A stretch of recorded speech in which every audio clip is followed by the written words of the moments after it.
Alright, boys, and also apparently the 4% female that's in my audience. I just found that out yesterday. But yeah, alright, guys, we're going to be talking about Summer BB, who's going to be going up on rate up over on the NA version of the game. And this is, of course, the last servant for the Thanksgiving gacha that we have going on. And I'm still undecided if I want to summon for this servant or if I want to summon for Muramasa. I don't know. Maybe I'll throw it up for a poll. Maybe I'll let my stream decide. Who knows? Because not only do I absolutely love Sakura faces, but this Sakura face in particular is really, really dummy good and gets even better as time goes on. And if that even wasn't the best thing, they also gave her an extra attack niche, which I feel like I am almost obligated to summon for this servant, although technically I have a bit of time because she does get that buff for like her Grail Live or Grail Battlefront, whatever they're called. And then she'll come back at that point, so I guess I could wait for then, but I don't know. I kind of want her now. You know, I'm like every other FGO player, saving and waiting and kind of compiling all this Saint Quartz together. Nah, summon now. Impulse, let's go.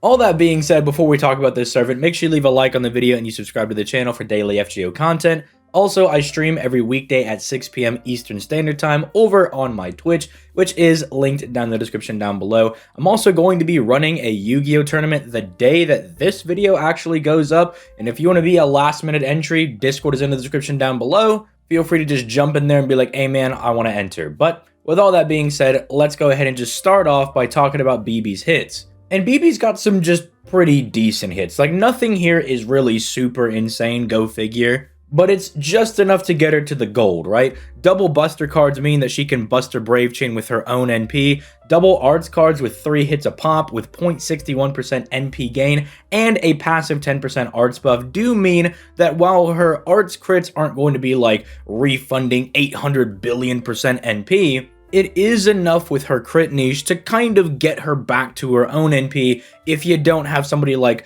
Koyenskaya to just help her rapid fire her NP like 70 times in a row. And the quick card is serviceable enough combined with her third skill to make sure there's a decent amount of stars in rotation. And then for the life of me, I have no idea why they gave her the extra attack niche if they're going to give her the lame 4-hit extra attack and not the Chad 5-hit extra attack. I have no idea why they did that. Maybe that's why they gave her the extra attack niche. They were like, okay, we gave her a bad extra attack. Let's not have ZTL come after us, all right? Let's give her the niche. But really, aside from that, there's not a whole lot else just of note going for her hits. She does have some pretty neat passive skills. I already mentioned the arts buff that she has, but she's also just passively immune to burn as well for some reason. That can be kind of nice if you're going into a boss fight or some challenge quest that, you know, there's going to be a lot of burn going around, or I don't know, if you haven't beat Tomoe yet from Shimosa, there you go, BB's going to be your girl. She's immune to getting burned, so have at it. But let's just go ahead and start talking about the skills, because the skills, as I always say, are what pay the bills. Now, starting off with skill 1, right now, this is currently just a very, very strong skill.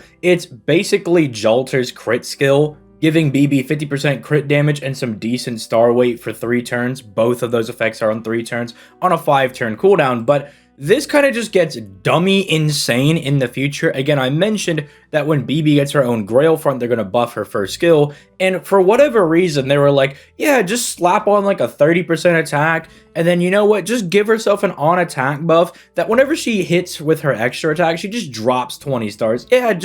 Yeah, that's fine. Just slap that on there. Allow her to just like triple buff herself, as we'll get into with the second skill, and then let her just bomb 20 stars with each of her Brave Chains, right? And you might be like, well, that's a Brave Chain that you have to get. But keep in mind, her niche is to lock all the cards in place to control what she's doing. So if you just get a Brave Chain on turn 1, lock it in place, pop the first skill after it's buffed, she'll basically just drop like 50 stars a turn because you get 20 from every Brave Chain, 10 from her third skill, 2 from her passive skill, and then whatever stars you get from like just your normal actual Brave Chain. She just becomes super dummy nutty at that point. Essentially just saying, yeah, I have this crit skill and I have star weight, but what if I just guaranteed that everybody was doing crits? Screw it. And that's just the first skill. The second skill is also just a whole smorgasbord of broken effects. She gives herself a 50% battery, which that alone would be broken enough because paired with Koyenskaya and the fact that she's an extra class servant means that you could pretty much use her for any buster farming that you want because she's really never going to get stopped by any type disadvantage.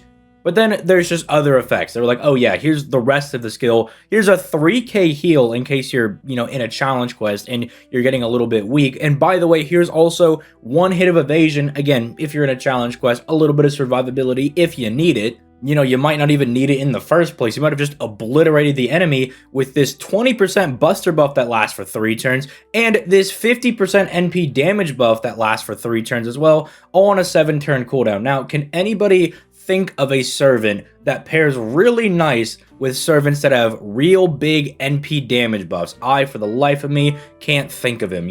He's just escaping my head right now, but I'm sure there is a guy that has a really broken third skill that makes big NP damage buffs even better. Not to also mention the fact that she already now has an attack buff, a buster buff, and an NP damage buff, 3 different buff types that are all multiplying into each other to give her some really insane damage. I mean, she is like one of the hardest hitting AoE buster servants in the game. But unlike some of these other servants, she doesn't just lose out on a lot of her damage after she fires her first NP. Someone like Artoria and Iskander kind of fall off pretty heavily after their first NP, because like Artoria and Iskander lose their big mana burst after NP number 1, and so their damage goes down really, really fast, where someone like BB is just consistent for those 3 turns, while also just slamming people with basically guaranteed crits. And the fact is that she also has a 50% battery is also really nice. Then there's the third skill, like not like she even needed this, but yeah, she locks her command cards like I mentioned earlier for 3 turns, and then also gens 10 stars every turn for 3 turns on a 6-turn cooldown. I've mentioned this in so many videos, but this can turn just impossibly hard boss fights into farming mode. If there's a fight where you specifically need to get a specific face card to actually loop your NP 3 different times in a row, well, guess what? BB will lock those cards in place and guarantee that you get that for 3 turns as long as nobody gets obliterated in the middle of the fight. And take that really hard fight that you were like, I don't know, man, this RNG is really killing me, and be like, you know what? Never mind. I forgot that we're just going to obliterate everybody. Again, not to also mention that BB herself could just be the DPS instead of the person that's just functioning as a card lock lady, because remember, she's also doing really good damage with an AoE NP that also can just be backed up by really insane crits. And then if you're spamming her NP, whether it be in like Brave Chains where she's got her own like arts cards that are guaranteed critting, or you just got double Koyanskaya just pumping NP into her and allowing her to just get low cooldowns on that 50% battery, then she's spamming an NP that reduces all enemies' NP gauge by 1 and then has a further 10 to 50% chance to reduce it by another one. So then just also saying, yeah, by the way, if that 3k heal and that 1 hit of evasion isn't doing it for you in terms of like survivability, then I'm just going to make it to where the enemy never shoots their NP at me. They will just never blast me with an NP because I'm just going to keep them perpetually locked down. And it works out pretty well as long as, you're timing your NPs correctly, but you can almost afford to do that because she's going to be doing like so many good crits that it's like, okay, I don't need to spam the NP for the damage. I can just do a lot of crits, and then when I need to reduce their NP gauge, or like you can get better value, you can see as soon as they're at like 2 ticks or something, you pop the NP and try to get the max value out of that, and then just keep them from ever firing the NP at you. And because it's AoE, she does it to the whole enemy party. So suffice to say, yeah, Summer BB's really good. I'm really high on this servant because they've just legitimately got like pretty much everything on lock. I mean, you could say that maybe in the future they give her like some better hardline survivability, like big defense, invincibility, more dodges, something like that. But when they buffed the first skill, they kind of just patched up her damage a little bit, which was the other issue I had in the past. And so now, like, there's not a whole lot that I'm complaining about with this servant. Again, don't summon for this servant if you want somebody like Muramasa or Ibuki, who's also on Raid Up, or if you want Vitra, Space Ishtar, because remember, all those servants are really close right now. Like, they're going to be coming out within, like, the next couple of months. Some of them within the next month. But if you're more of like a dolphin or a whale, or you're just a huge Sakura face simp and you're like, you know what, I'm going to take my chances going for BB and then take my chances for Muramasa, not a bad servant. Again, this whole Thanksgiving banner has been really, really strong. Like, when the weakest servants here are like arguably Hassan and Benny Enma, you know the banner's pretty good. I even just say arguably because it's like they're all just legitimately very strong in their own rights. So hopefully if you summoned for anybody else on the Thanksgiving banner, it went well. If you're going to be summoning for BB when she drops, I hope this video serves as a catalyst. I hope nobody steals my luck if I decide to summon for BB. But with all that being said, I'm going to go ahead and get out of here. You guys have yourselves a nice day. Peace. Late, guys.